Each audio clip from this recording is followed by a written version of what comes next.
एक आदमी को हमने देखा, रिक्शे वाले से बोला, रिक्शा सब खड़ा, जी जी साहब रेल स्टेशन जाओगे? हाँ साहब जाएंगे। तो जाओ, फिर क्यों खड़े हो यहां? महाराज 2 आदमी एक साइकिल रिक्शा पे बैठे 1.5 घंटे तक, और उतरे तब उसे अठन्नी दे दी। वो बोला बाबूजी कम है। तो क्या बोले? कम है, हैं? अपना मकान लिख दे तुम्हारे नाम, जमीन लिख दे, कम है। दूसरा क्या कहते? अरे ये छोटे लोग, इनके मुंह मत लगो, चलो। और वो क्या कर, अठन्नी लेना कि नहीं? तुम नहीं, वापस दे दे मुझे। बेचारा चुप होकर रह गया, क्या करे। पर ऐसी परिस्थिति में भगवान राम केवट को आदेश नहीं देते कि नाव लाओ, केवट से नाव मांगते हैं। मानो श्रमिक के श्रम का सही मूल्यांकन भगवान ने किया कि नाव पर तो तुम्हारा अधिकार है, तुम अगर चाहो तो हमें पार उतार सकते हो, हम नाव मांग रहे। केवट ने सुना तो आंखों में आंसू आ गए, हृदय भाव से भर गया, क्योंकि उस बेचारे ने तो जिंदगी भर आदेश का स्वर सुना था, पर कोई नाव पहली बार मांग रहा था, और नाव मांगते देखकर उसके मन में निश्चय हो गया कि ये नर रूप में नारायण है। जो श्रमिक के श्रम का इतना सही मूल्यांकन कर सके, वे तो भगवान ही हो सकते हैं। कहा ही तुम्हारा मरम मैं जान गया। भगवान कहते नाव इधर लाओ, केवट उधर ले गया। भगवान ने कहा इधर ले आओ, नहीं लाऊंगा, मैं जानता हूं आपके बारे में अच्छी तरह। अब भगवान को तो हंसी लगी, लक्ष्मण जी को बड़ा बुरा लगा, श्री जानकी जी भी चुप। अच्छा बोलो, राम जी की जगह दूसरा कोई होता तो बड़ा दुखी होता कि आज ऐसे दिन भी आ गए, केवट नाव नहीं ला रहा है। दूसरा कोई होता तो ये सोचता कोई बात नहीं, दिन खराब है, समय की बात है, अच्छे दिन आने दो, सबसे पहले तुम्ही को देखेंगे। पर भगवान हंस रहे, बेहसे करुणाएं। गम को सहने में भी कुदरत ने मजा रखा है। एक कवि ने कहा कि दिल दे तो इस मिजाज का परवरदिगार दे, जो रंज की भी घड़ियां खुशी से गुजार दे। भगवान मुस्कुरा रहे हैं, केवट नाव के लिए मना कर रहा। एक महात्मा से किसी ने कहा कि हम बहुत परेशान रहते हैं और परेशानी से मुक्त होने का उपाय बताओ। महात्मा बोले शान से परे हो जाओ, परेशान रहोगे ही नहीं। ये परेशान तो शान ही किए, हमें मना कर दिया, हमको हमको हमको, और हमारे लिए हम ही परेशान किए हैं। भगवान मुस्कुरा रहे हैं। और केवट क्या कर, हम आपके बारे में अच्छी तरह जानते हैं। ये जानना तो वैसे हुआ, एक अध्यापक ने अपने विद्यार्थी से कहा कि तुम्हारे पिताजी 5,000 रुपए हमसे उधार लें 3 रुपए प्रति सैकड़ा ब्याज की दर से, तो 6 महीने बाद कितना लौटाएंगे, हिसाब लगाकर बताओ। सो विद्यार्थी बोला सर 1 नया पैसा नहीं। सो अध्यापक ने कान पकड़ के तमाचा लगाया, बोले क्यों रे, तू हिसाब नहीं जानता, गणित नहीं जानता? विद्यार्थी बोला सर मैं तो हिसाब गणित जानता हूं, पर आप मेरे बाप को नहीं जानते, उसने जिसका लिया है दिया है आज तक, जो आपका ही देगा। अब कोई ऐसे कहे कि हम आपके बारे में अच्छी तरह जानते हैं, तो यही लगे कि ऐसा क्या हुआ जो ये जानता है। पर राम जी मुस्कुरा रहे हैं बेहसे, और श्री लक्ष्मण जी जानकी जी की ओर देखकर मुस्कुराते कि तुम भी मुस्कुराओ, काहे को ऐसे उदास क्यों हो। भगवान ने लक्ष्मण जी से कहा कि लक्ष्मण, ऐसा विचित्र भक्त देखा जिसे मैं बुलाऊं और ना आवे। लक्ष्मण जी तो मौके की तलाश में थे, खींच रहे थे। लक्ष्मण जी ने कहा कि प्रभु आपके जितने भक्त होते सब ऐसे ही होते, जो आपका कहना न माने वही आपके भक्त। भगवान ने कहा यही विचित्र भक्त है, दूसरा कौन? का दूसरे सुमंत जी।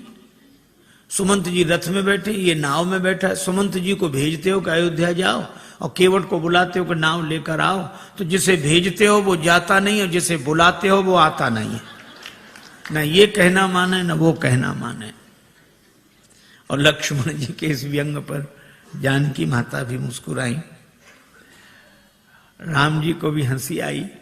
पर राम जी ने कहा, लक्ष्मण, किसी दुकानदार का सगुन सवेरे सवेरे बिगड़ जाए, उधार मांगने वाला आ जाए, तो बेचारा क्या सोचता है कि कहां से कहां तुम सवेरे सवेरे आ गए, अब दिन भर उधारी का ही सामना करना पड़ेगा, सगुन बिगड़ गया। तो भगवान श्री राम जी ने कहा कि लक्ष्मण, इसी तरह मेरी यात्रा का सगुन बिगड़ गया। जब मैं चला तो वनवास केवल मेरे लिए हुआ था। 14 वर्ष राम वनवासी। लक्ष्मण तुम्हारा भी वनवास नहीं था, श्री सीता जी का भी वनवास नहीं था। तो मैंने तुम दोनों को मना किया कि नहीं कि हमारे साथ वन मत चलो? दोनों बोले हाँ किया तो था। राम जी बोले तो फिर आप दोनों ने हमारा कहना माना? दोनों बोले नहीं माना। राम जी बोले हम तभी समझ गए थे कि जब यात्रा के शुरू में ही ये हाल है, जब अपने घर के ही लोग कहना नहीं मान रहे तो आगे जितने मिलेंगे सब ऐसे ही मिलेंगे। पर भगवान ने कहा कि श्री लक्ष्मण और श्री जानकी जी से कि आप दोनों ने कहना इसलिए नहीं माना क्योंकि मेरे प्रति प्रेम है, प्रेम के कारण कहना नहीं माना। तो मुझे लगता है कि केवट भी प्रेमी ही होगा, वो भी कहना नहीं मान रहा है। लक्ष्मण जी ने कहा इसमें प्रेम तो दिख नहीं रहा है। भगवान ने कहा केवट के जीवन में प्रेम का दर्शन है, प्रेम का प्रदर्शन नहीं है। जैसे हम लोगों का होता है, जो मिले उसी से, अरे आप तो हमें प्राणों से अधिक प्रिय हो। सच कह रहे हैं, प्राणों से अधिक प्रिय। और एक से ही नहीं कहेंगे, दूसरे से कहेंगे थोड़ी देर बाद, फिर अरे भैया प्राणों से ज्यादा प्रिय हो। दिन में 10-20 से कह देते प्राणों से अधिक प्रिय हो। ये तो भगवान की बड़ी कृपा है कि प्राण ये सुनकर नाराज नहीं होते। नहीं कहीं प्राण नाराज हो जाए कि हमसे ज्यादा प्रिय है तो इन्हीं को रखो, अब हम जा रहे हैं, कोई नहीं कहेगा। केवट के जीवन में प्रेम का दर्शन है। लक्ष्मण जी ने कहा कि महाराज इसका प्रेम तो आप ही समझो। अच्छा केवट क्या सोच रहा है? केवट जान गया है कि आप भगवान हैं, पर केवट कहता है कि आपको कोई रोक नहीं सका। जनकपुर वाले जनकपुर में नहीं रोक सके, आप अयोध्या आ गए। अयोध्या वाले अयोध्या में नहीं रोक सके, आप श्रृंगवेरपुर आ गए। और श्रृंगवेरपुर के राजा श्रृंगवेरपुर में नहीं रोक सके, आप गंगा जी किनारे आ गए। और अगर मैं भी आपको नाव में बिठाकर पार कर दूंगा तो फिर मेरी भी क्या हिम्मत जो मैं आपको रोक लूं। तो उपाय यही अच्छा है, न नाव लाऊंगा न पार करूंगा, अपने आप रुके रहोगे। कही तुम्हारा मर्म में जाना।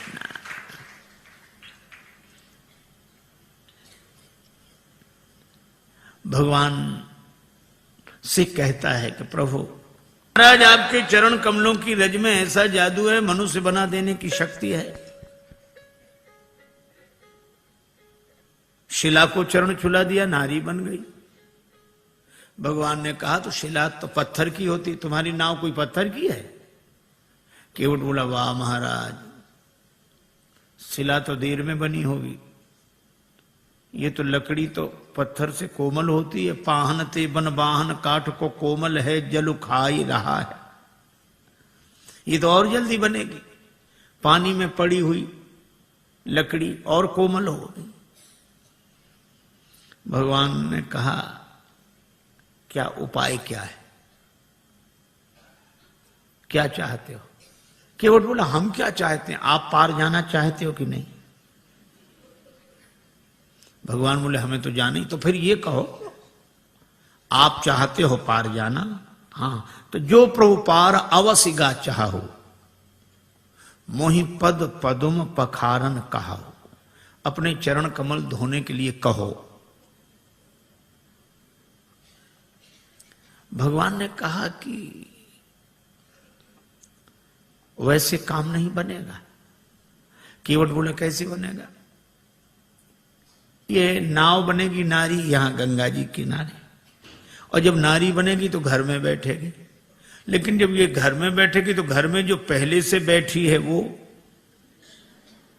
उसको तो लगेगा कि नहीं कि नाव नारी बन गई, वह तो सोचेगी नाव बेचकर दूसरा विवाह करके लाया। और महाराज, घरनी घर क्यों समझाई हूं जू, उसको मैं कैसे समझाऊंगा? लक्ष्मण जी ने कहा हद हो गई, भगवान को समझा रहे और पत्नी को नहीं समझा सकते। केवट बोला महाराज अपने अपने अनुभव की बात है, भगवान को समझाना आसान है, बहुत कठिन है। राम जी खूब हंसे, लक्ष्मण जी भी हंस रहे हैं केवट की इन अटपटी बातों पर। भगवान बोले तो और कोई उपाय? एक उपाय है। क्या? यही घाट ते थोड़िक दूरी अहे कटिलों जल था दिखाई हो जो, थोड़ी दूरी पर कमर तक जल है, आराम से निकल जाओ। भगवान बोले वही ठीक, बताओ। केवट बोला वाह महाराज, अभी सवेरा हुआ है, यात्रियों का आना जाना शुरू हुआ है, हम आपको वो जगह बताने जाएं सब देख लेंगे, हमारी नाव में कौन बैठेगा, रोजी रोटी का सवाल है, ऐसा नहीं। तो फिर आप दिन भर रुको, जब सूर्यास्त हो जाएगा सब लोगों का आना जाना बंद होगा, मैं जाके बता दूंगा, फिर रात को निकल जाना, चाहे सवेरे निकल जाना। भगवान बोले लक्ष्मण चरण धुलाना ही ठीक है, यहां कहां रुकेंगे। केवट कहता है कि चरण धोने के लिए कहो। पात भरी सहरी सकल सुत बारे बारे, केवट की जाति कछु वेद ना पढ़ाई हो, पूरा परिवार मेरो याही लागे राजा जू हो, वित्तहीन कैसे दूसरी गढ़ाई हो। अगर ये नाव नारी बन गई तो फिर यह भी तो सोचो महाराज, कर पूरे परिवार का पालन इसी नाव से होता है, तो परिवार का पालन करने वाला साधन तो चला जाए और घर का एक सदस्य और बढ़ जाए। महाराज कृपा करो आप तो। अच्छा, अब इसमें एक बड़ा तात्विक संकेत है। केवट कहता है कि नाव नारी न बने। हम लोग भी व्यवहार का काम करते हैं, दुकान चलाते हैं, व्यापार करते हैं, पैसा लेते हैं, देते हैं। श्री तुलसीदास जी कहते हैं सब करो, कोई बात नहीं। केवट भी यही करता है, धंधा करता है, यात्रियों को बिठाता है, उस पार ले जाता है, पैसा लेता है। लेकिन इस केवट की सबसे बड़ी विशेषता एक है कि यह नाव तो चलाता है, लेकिन नाव गंगा जी में चलाता है। और गंगा जी क्या है का राम भक्ति जहां सुरसरी धारा। इसी तरह हम दुकान व्यापार आदि सब करें, लेकिन भक्ति की भाव धारा से जुड़कर करें। यही केवट प्रसंग का संकेत है। भगवान ने कहा अगर तुम्हारी नाव नारी बन गई तो पार करने वाली खुद पार हो जाएगी, जड़त्व से मुक्त हो जाएगी। केवट बोला सो तो ठीक है, लेकिन नाव नारी बनेगी तो घर में बैठेगी, और इसका अर्थ कि मेरी बुद्धि अगर चैतन्य हो गई तो आत्मन्यो आत्मना तुष्टा के भाव से घर में बैठेगी, तो भक्ति की गंगा जी तो छूट जाएंगी। प्रभु मैं ऐसी मुक्ति नहीं चाहता जो भक्ति की गंगा जी से दूर कर दे। वह नहीं बंधन की जो अज्ञानता से बांध ले मन, और फिर सहसा कभी भी टूट सकता हो अकारण। मुक्ति छू पाए न जिसको मैं उसे बंधन कहूंगा, जो मरण को जन्म समझे मैं उसे जीवन कहूंगा। महाराज मुझे मुक्ति नहीं चाहिए, और आपके चरणों की रज मुक्त कर देने वाली है, तो इस मुक्त कर देने वाली धूल को ही धो डालूंगा। काहे से धोगे? गंगा जल से। और कितना बढ़िया संकेत है कि इस मुक्त करने वाली रज अर्थात रजोगुण जन्य कामना को भक्ति के भाव जल से धो डालूंगा। मुक्ति नहीं चाहिए, सगुण उपासक मोक्ष न लें। भगवान ने कहा तो फिर धो लो चरण, क्या दिक्कत है? केवट बोला ऐसे नहीं धोऊंगा, कहोगे तब धोऊंगा। मोहि पद पदुम पखारन कहाहु कहो। श्री राम जी ने कहा कि काहे को इतनी जिद कर रहे हो? अरे बहुत लोगों ने हमारे चरण हमसे बिना पूछे धो लिए, हमने मना थोड़े ही किया। तुम भी धोगे तो मना थोड़े ही करेंगे, पर कहलाते क्यों हो? और फिर हमको संकोच होता, हम कैसे कहेंगे हमारे चरण धो लो? अरे किसी श्रद्धे के प्रति किसी की श्रद्धा है तो चरण छू ले, पर ऐसा कौन श्रद्धे होगा जो अपने चरण फैला कह के चलो छुओ? हाँ? ऐसा तो वही कह सकता है जिसका शर्म से कोई संबंध ना हो। अब भगवान कैसे कह देंगे हमारे चरण धो? और केवट कहता कहोगे तभी धोएंगे। तो भगवान ने बिना कहा कि बिना पूछे धो लो। बहुतों ने धो लिए। केवट ने कहा सुनो महाराज, जिन्होंने बिना पूछे आपके चरण धो लिए उनकी अपनी गरज रही होगी, उन्हें भवसागर से पार जाना होगा, इसलिए उन्होंने आपके चरण आपसे बिना पूछे धो लिए। लेकिन यहां गरज मेरी नहीं, यहां गरज आपकी है। मुझे पार नहीं जाना, पार आपको जाना है। इसलिए अगर पार जाना हो तो कहो कि हमारे चरण धोकर हमें पार कर दो। भगवान मुस्कुराए कि केवट सब कुछ पाए ले रहा है, पर इतना चतुर है एहसान रत्ती भर नहीं। आपकी गरज है, कहना हो कहो। लक्ष्मण जी बोले अगर चरण धुला लें तो? लक्ष्मण जी बोले सुन, पहली बात सुन, भगवान से भी बहस कर रहा है, कहीं भगवान नाराज हो गए तो वापिस चले जाएंगे। केवट बोला नहीं जाएंगे। कहा ही तुम्हारा मरम में जाना। श्री जानकी जी भी साथ आई हैं, और मरम शब्द का एक ही अर्थ है, रकार रामचंद्र हैं, मकार मातु जानकी। तो ये रकार रूपी राम जी मकार से घिरे हुए हैं, अर्थात श्री जानकी जी की कृपा के कारण आए हैं, और जानकी जी उपस्थित हैं तो श्री राम लौट नहीं सकते, वो तो कल्याण करके ही जाएंगे। अच्छा सो तो ठीक है। भगवान बोले अगर चरण धुला लें तो? केवट बोला चरण धुला लो तो कोई हम पर एहसान करोगे? औरों से उतराई लेता हूं, आपसे नहीं लूंगा। नहीं लोगे ना? पद कमल धोए चढ़ाई नाव, ननाथ उतराई चहो।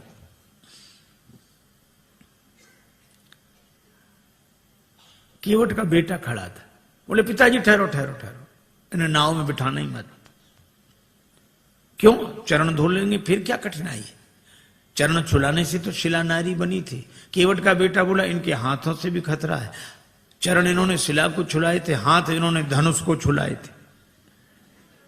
छुअत ही टूट पिनाक पुराना। अगर चरण छुलाने से नाव के नारी बनने का डर है तो हाथ छुलाने से नाव धनुष की तरह टूट जाएगी। इनको किसी भी दशा में बिठा लो ही मत ना। लक्ष्मण जी ने सुना कि केवट है सो है, बेटा और गजब। पर केवट बोला नहीं नहीं, चरण धुला लेंगे बस। भगवान से केवट कहता है उतराई नहीं लूंगा। भगवान ने कहा उतराई क्यों नहीं लोगे? केवट बोला आपके पास देने को होगा क्या? बनवासी बने घूम रहे हो। तो जो बात आप बाद में कहोगे तो हम पहले ही कहे दे रहे हैं कि उतराई नहीं लेंगे। अच्छा नहीं लोगे उतराई, इसका प्रमाण क्या है? सबूत क्या है? केवट बोला मोहे राम रावरियान दशरथ शपथ सब सांची कहो। राम जी आपकी सौगंध, महाराज दशरथ की सौगंध, सही सही कह रहा हूं। श्री लक्ष्मण जी को लगा कि भगवान ने शीलवश जितनी ढील इसे दे दी है, अब ये कोई बोलने का ढंग है कि हमारी बात बिल्कुल सही है, आपकी कसम, आपके बाप की कसम। बोलने में तो ऐसे ही लग रहा है, पर केवट ऐसे बोल नहीं रहा था। बोल नहीं रहा था, बोल नहीं पा रहा था। वो कह रहा था मैं आपकी सौगंध ऐसे कर रहा हूं जैसे दशरथ शपथ, भीष्म प्रतिज्ञा, बलिदान, इसी तरह ये शब्द है दशरथ शपथ। दशरथ शपथ की तरह मैं आपकी सौगंध कर रहा हूं। लेकिन बेचारा बोल नहीं पाया। लक्ष्मण जी को लगा कि अच्छा, धनुष पर बाण चढ़ाया, तैयार हो जा मरने के लिए। पर केवट उसी तरह बोला, बाण को देख, हाँ चलाओ चलाओ बाण, मार दो मार दो, मेरा परम सौभाग्य है, मारो तो बाण। लक्ष्मण जी को लगा ये मौत से भी नहीं डरता, तो इसको डराने का उपाय क्या है?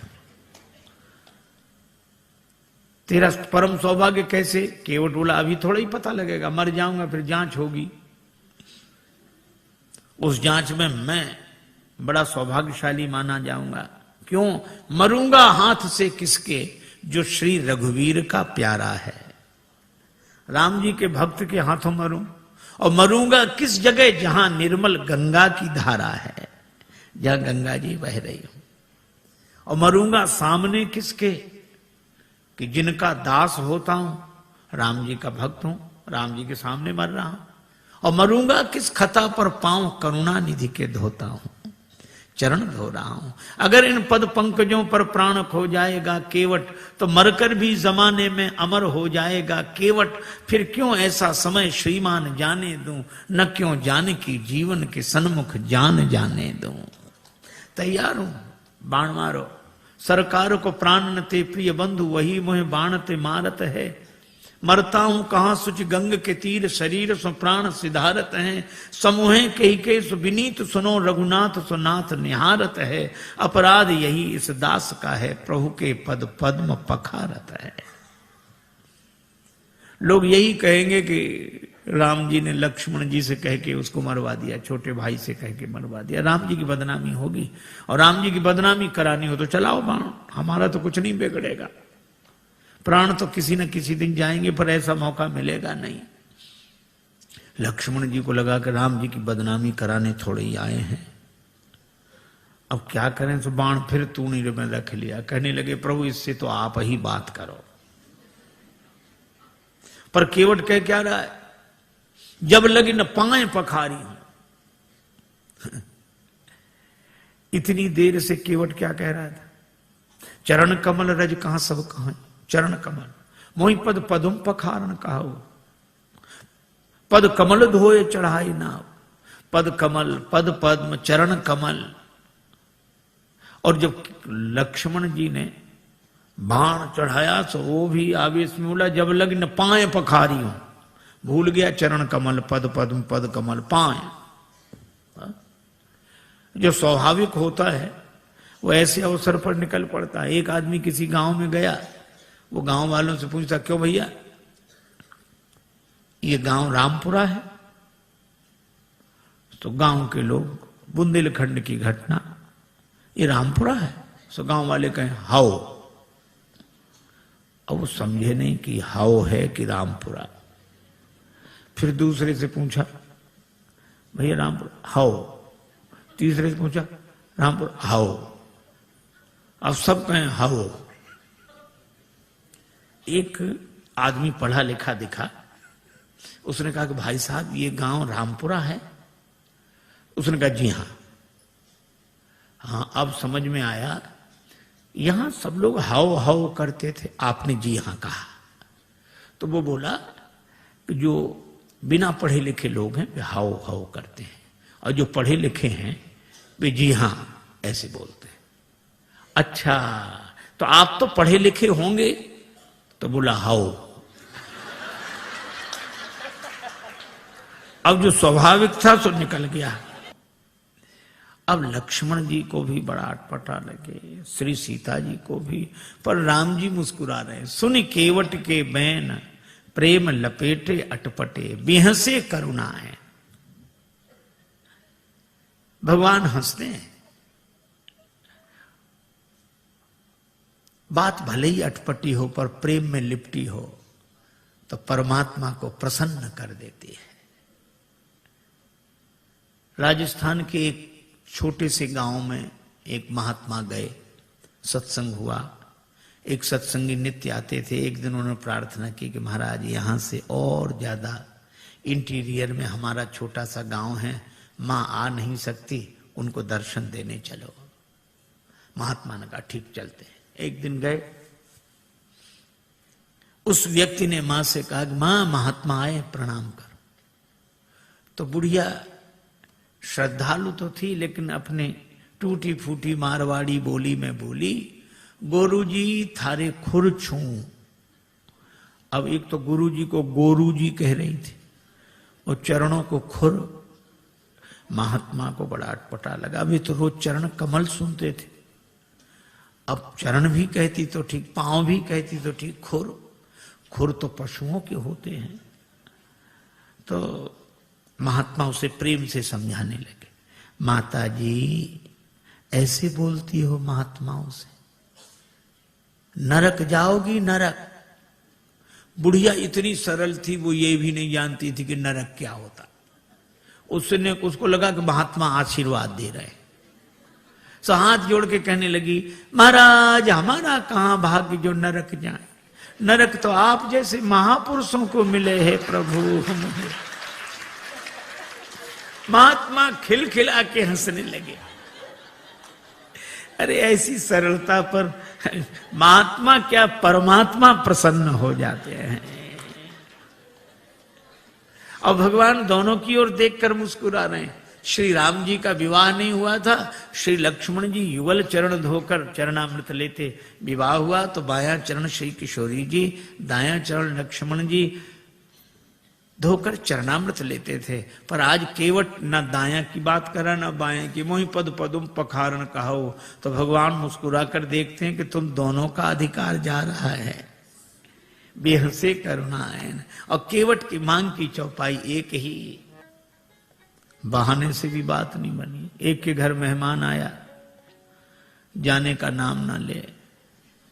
दोपहर का तो भोजन करा दिया, वो इतना कृपण कि शाम का भोजन न कराए। लेकिन मना कैसे करे। बेटे से बोला, हम मेहमान के पास जब बैठे हो तब आकर पूछना शाम के भोजन के लिए। बेटे ने कहा, पिताजी शाम को भोजन क्या बने। तो पिता मेहमान के बगल में बैठा था। पिता कहने लगे, शाम को फिर भोजन, अभी मेहमान के साथ तो हमने भोजन किया ही था, अब शाम को फिर भोजन करें, हम कोई राक्षस हैं? मेहमान से पूछ लो, मतलब मेहमान भोजन करे तो राक्षस है। बेचारे मेहमान ने भी कह दिया कि नहीं नहीं ठीक है, हो गया। बहाने में लोग बड़े चतुर। एक महात्मा किसी वृद्धा माता के यहां भोजन को गए, मैया ने सब भोजन परोस दिया, पंखा लेके बैठ गई। थाली में पीछे पापड़ रखे थे, पापड़ परोसना भूल गई। अब महात्मा का मन पापड़ पे जाए बार बार। मन का ये स्वभाव है, जो करोड़ों की चीज मिली हो तो उसे 2 कौड़ी की लगती है, 2 कौड़ी की चीज ना मिले तो करोड़ों की लगती है। उधर ही देखे, लेकिन मांगने में शर्म भी लगे और बुढ़िया को याद ना आवे। सो महात्मा बोले, मैया भगवान की बड़ी कृपा, आज जो आपका दर्शन हो गया। क्यों? रास्ते में बड़ा लंबा सांप मिला। सांप? हाँ लंबा था बहुत। कितना लंबा महाराज? यहां से वो पापड़ की थाली रखी। बुढ़िया बोले, अरे महाराज पापड़ परोसना तो मैं भूल ही गई। महात्मा बोले, हम तो बता रहे थे कि सांप कितना लंबा था। तो कई बार बहाने से भी बात बन जाती, युक्ति से बना लेना चाहिए, लेकिन कई बार बहाने से भी बात नहीं बनती। एक के घर मेहमान आए जाए नहीं, और बेचारा घर वाला संकोची कुछ कहे नहीं। 5-7 दिन हो गए। एक दिन पति पत्नी से बोला कि देवी ये मेहमान तो जाता ही नहीं, कोई उपाय। पत्नी बोली, और खिलाओ पिलाओ और सम्मान करो, काहे को जाएगा वो। देखो देखो ये व्यंग मत करो, तो उपाय बताओ। पत्नी बोली, उपाय तो है 3 मर्ज, उपाय 1, बुखार हो जुखाम हो मेहमान हो। ज्वर जुखाम और पाहुना, ज्वर जुखाम और पाहुना, इनका एक उपाय, लंघन दे दो तान के फिर न वापस आए। लंघन दे दो बुखार नहीं आएगा, लंघन दे दो जुखाम नहीं आएगा, लंघन दे दो मेहमान नहीं आएगा। हाँ ये बात तो ठीक है, लेकिन अब हम लोग भोजन बनाएं उसे ना दें तो एक दिन ना बनाओ। तो नहीं बनाने का तो कोई कारण होगा। झगड़ा, हम लोगों में झगड़ा होते नहीं, झूठा ही झगड़ा कर लो। अब बाहर वाले कमरे में मेहमान बैठा, अब भीतर जोर जोर से इन्होंने झगड़ा करना शुरू किया। पति ने डांटना शुरू किया, और पत्नी ने, मुझे जब देखो तो मुझे डांटते रहते, और आज और ये आज भोजन ही नहीं बनाऊंगी मैं। पति बोला, बनाना ही मत। मैं कोई मर नहीं जाऊंगा एक दिन भूखे। अब जो झगड़ा शुरू हुआ और मेहमान ने सुना कि आज इन्हीं को नहीं मिल रहा है, तो उसने अपना थैला उठाया गया। पत्नी ने देखा कि गया, पति ने देखा गया। सो पति बोला आप काहे को रो रही हो, हमने कोई सच्चा डांटा था, हमने तो झूठा डांटा था। सो पत्नी मुस्कुरा कर बोली मैं कोई सचमुच रो रही हूं, मैं तो झूठे ही रो रही हूं। लेकिन आश्चर्य, तब तक मेहमान भीतर, हम कोई सच्चे गए थे, हम भी तो झूठ ही गए थे। कई बार प्रयास करने पर भी काम नहीं बनता। भगवान ने बड़ा प्रयास किया पर केवट बोला साफ साफ कहो, प्रभु धो लो। प्रेम पराधीन प्रभु की यह अभय वाणी सुनकर केवट गया, कठौते में जल भर लाया। आहा, उस दृश्य को आप देखें।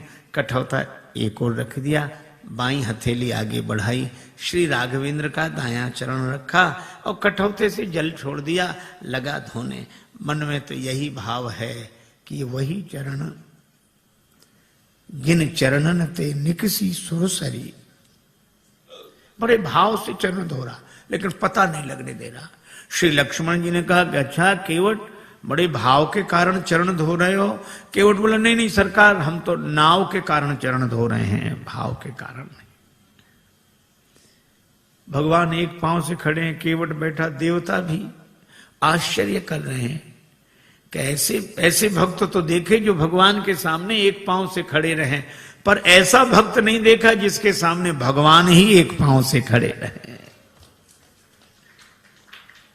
बड़ी देर हो गई, भगवान ने कहा केवट चरण धुल गए? केवट बोला हाँ महाराज धुला तो, लेकिन तब तक भगवान ने चरण नीचे रख दिया।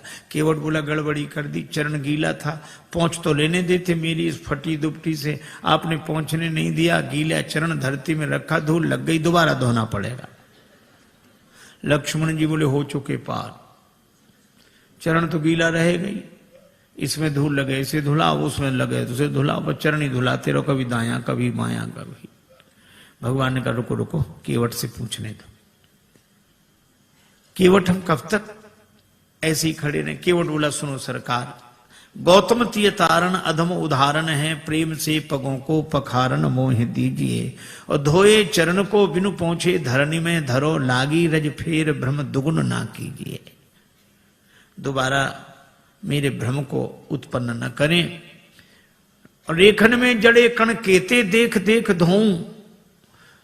भगवान बोले हम एक पांव से कब तक खड़े रहें? आप एक पगते खड़े याते न खीजिए।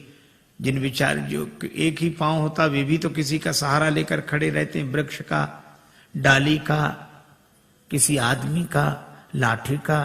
भगवान बोले यहां कोई सहारा हो तो बताओ। केवट बोला है, चाहो अवलंब तो विनीत जू, विलंब बिनु नाथ मेरे माथ पे सो हाथ धर लीजिए। भगवान कहते हैं कि देखो कैसी चतुराई है। लोग कहते हैं हमें सहारा मिल जाएगा अगर हमारे माथे पे हाथ रख दोगे, पर केवट कहता हमें नहीं, अगर आपको सहारा चाहिए तो हमारे माथे पे हाथ रखो। भगवान ने केवट के माथे पर हाथ रखा तो बरस सुमन सुर सकल सिहाही, यही सम पुण्य पुंज को नाही।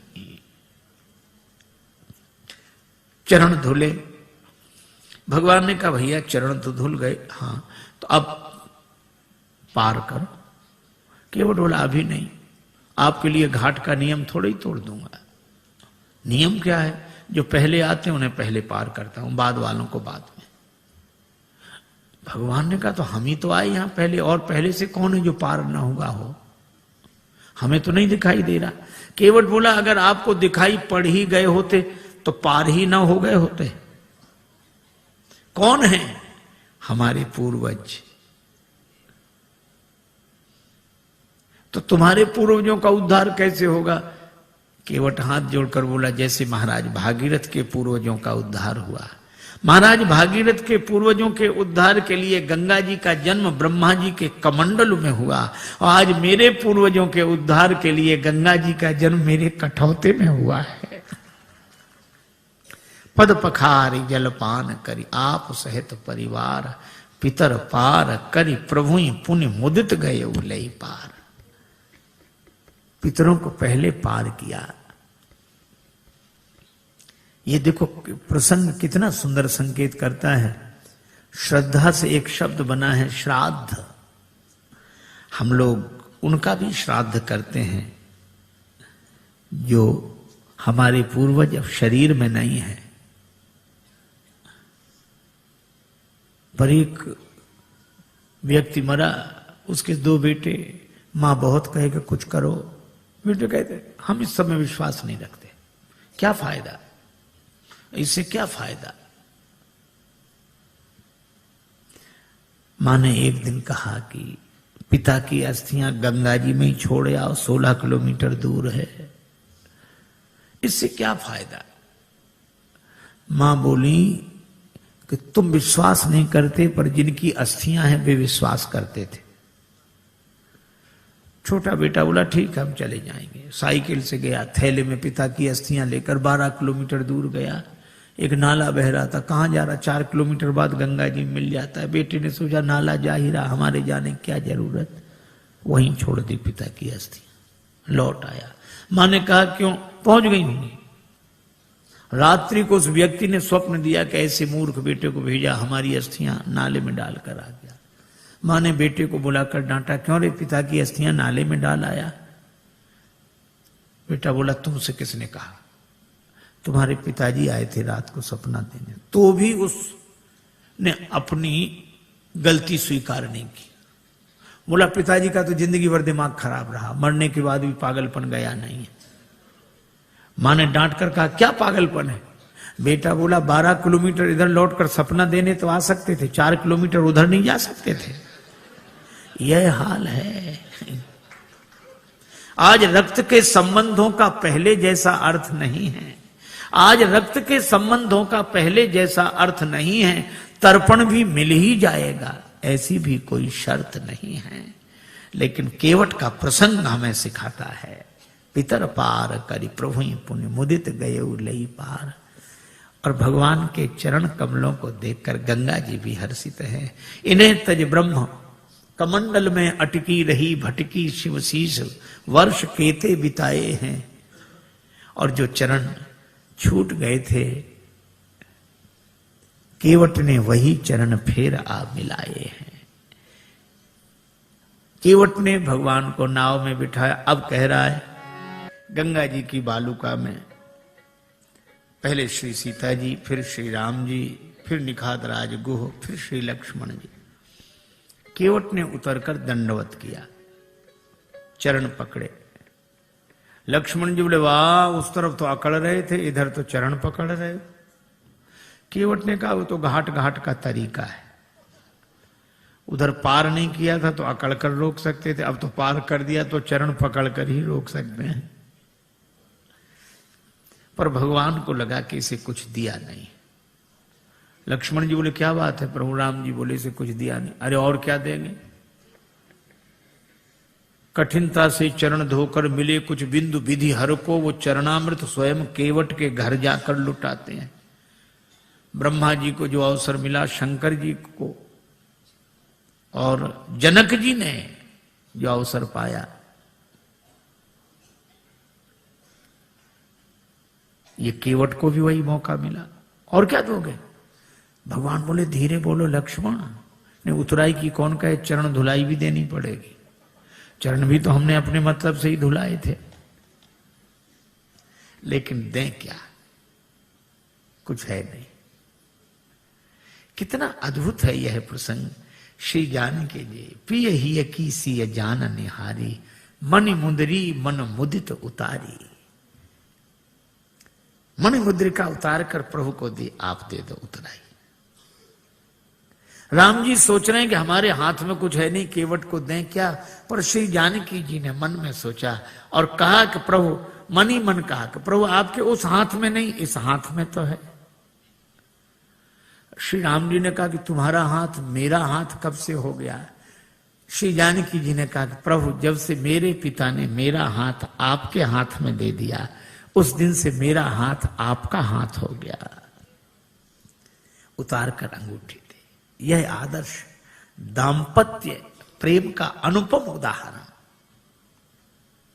आप कल्पना करो, आज की परिस्थिति में अगर ऐसा होता, कोई घर छोड़कर वन में होता और साथ में पत्नी होती और उसे कुछ देना होता, तो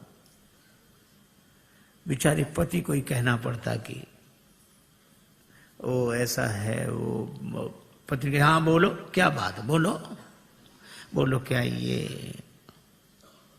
अंगूठी। पत्नी क्या कहती, अपना तो सब बर्बाद कर ही बैठे, ऐसा स्वभाव, अब यही और बच्चे तो ले आग लगा दो, चाहे जो कुछ करो, ले यही होता। पर श्री जानकी जी कहती हैं नहीं, या कोई दूसरी भावना वाली देवी होती तो वो कहती अरे ये क्या देंगे, लो हम देंगे, केवट ले। पर श्री जानकी जी यह नहीं करती, राम जी को देती, प्रभु आप दे दो। भगवान ने कहा केवट उतराई ले लो, कहे कृपालु ले हो उतराई, केवट चरण गहे अकुलाई। महाराज नहीं चाहिए। भगवान ने कहा क्यों नहीं चाहिए? क्या तुम्हारे मन में इच्छा नहीं थी? इच्छा थी तब मिल नहीं रहा था, और अब मिल रहा है तो इच्छा नहीं है। भागती फिरती थी दुनिया जब तलब करते थे हम, और छोड़ दी हमने तलब तो अब बेकरार आने को है। अच्छा, तो तुम्हारे मन में इच्छा क्यों नहीं रही? केवट बोला मैं आपसे मांगने के लिए तैयार खड़ा था कि कहां तक औरों के सामने हाथ फैलाता रहूंगा। राम जी से मांगूंगा तो फिर और किसी से मांगना नहीं पड़ेगा। मैं आपसे मांगने के लिए तैयार खड़ा था। भगवान ने कहा फिर हम बिना मांगे अंगूठी दे रहे हैं, क्यों नहीं दे रहे हो? केवट बोला मेरा विचार बदल गया। कहा क्यों? आपने आते ही नाव मांगी नाव। केवट बोला ये सुनते ही मेरा विचार बदल गया कि जो मुझसे ही मांग रहा हो, अब मैं उससे क्या मांगू? वह तो बहुत बड़ा है जिससे आप कुछ मांगते हो, लेकिन दीन बंधु वह कितना बड़ा है? वह तो बहुत बड़ा है जिसे आप कुछ देते हो, पर वो कितना बड़ा जिससे आप भी कुछ मांगते हो। मांग कर बड़ा बना दिया है, दे दोगे तो छोटा बन जाऊंगा, बड़ा ही रहने दो। नहीं, भगवान ने कहा ये देने लेने की बात क्या, मजदूरी दे रहे हैं हम तो। केवट ने कहा मजदूरी हम उनसे लेते हैं जिन्हें हम पार करते हैं, जिन्हें हम पार करते हैं उनसे मजदूरी लेते हैं।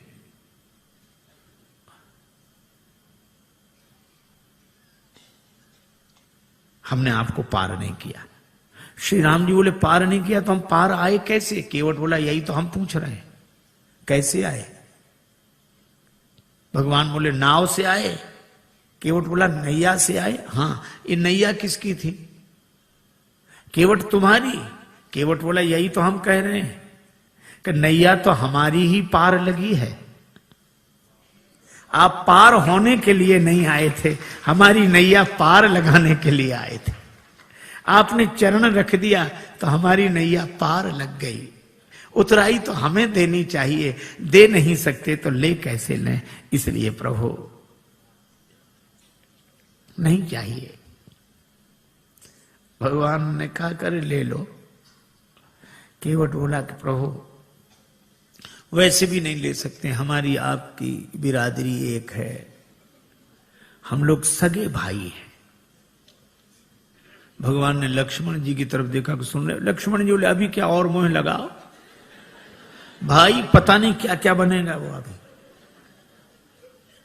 भगवान ने कहा लक्ष्मण अभी पूछते हैं। केवट से कहा कैसे भाई? केवट ने कहा कि मैं गंगा तट का माझी हूं, तुम भवसागर के केवट हो।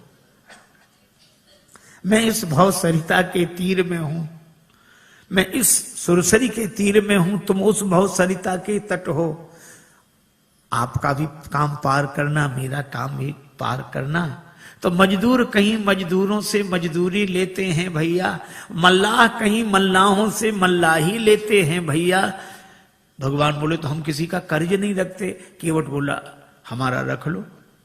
क्यों? चुकाने दोबारा तो आ जाओगे। भगवान बोले हम ना आए तो? केवट बोला हम वसूल करने आ जाएंगे।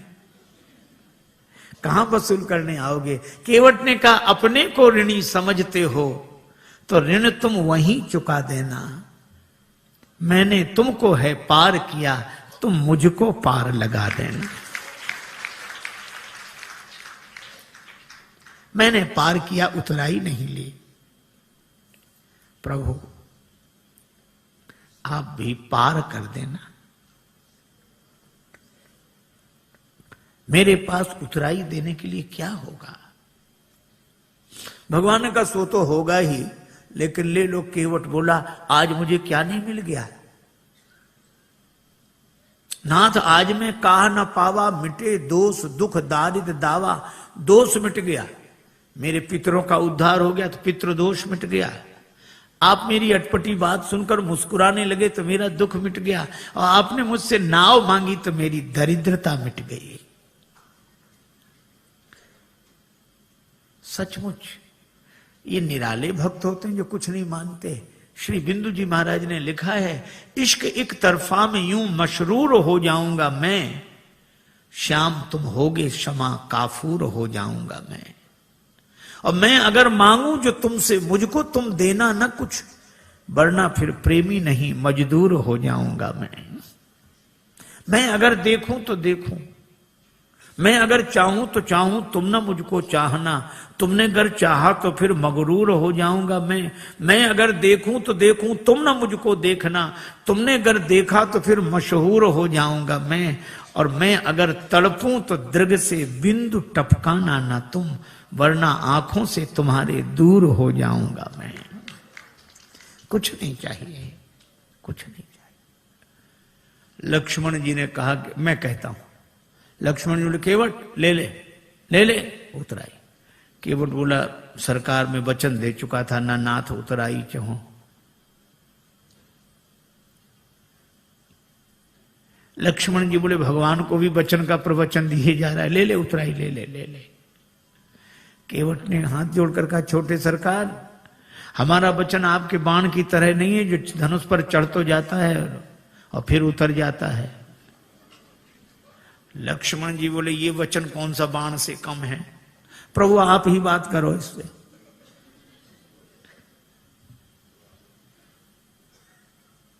श्री जानकी जी ने कहा कि प्रभु हमारी ओर से कह दो। बहुत कीन प्रभु लखन सिय। श्री जानकी जी की ओर से राम जी ने कहा कि केवट उतराई ले लो। श्री किशोरी जी की अंगूठी है उनकी ओर से। अब तो हंसते रहने वाला, हंसाते रहने वाला केवट भावुक हो गया, नेत्र भर आए, हाथ जोड़कर बोला प्रभु मैंने आपको पार बाद में किया है, पहले आपके चरण धोए, और मुझसे पहले भी आपके चरण किसी ने धोए थे, महाराज जनक ने। और महाराज जनक ने आपके चरण धोकर अपनी बेटी जानकी आपको अर्पित कर दी। मैं कैसा चरण धोने वाला जो उसी बेटी की अंगूठी उतराई में ले लूं? मैं दे नहीं सकता तो ले कैसे लूं? केवट के आंसू भर आए और श्री जानकी जी को गंगा जी किनारे भी अपनी मिथिला याद आ गई। भगवान ने कहा केवट तुम कुछ नहीं लेते तो मुझे दे दो। प्रभु आपको क्या दूं? मुझे आज्ञा दो तो मैं जाऊं आगे। केवट ने कहा कि प्रभु इतने काम सब अटपटे उल्टे होते रहे, तो एक काम और, क्या आप ही मुझे भेज दो। क्यों? ताकि मुझे ये लगे कि भगवान मेरे घाट पर है, कहीं नहीं गए हैं, मैं इसी भाव में डूबा रहूं। और फिरती बार नाथ जो देवा, सो प्रसाद में सिर धरी लेवा। बहुत कीन प्रभु लखन सिय, नहीं कछु केवट ले, विदा कीन करुणा यतन भगति विमल बर दे।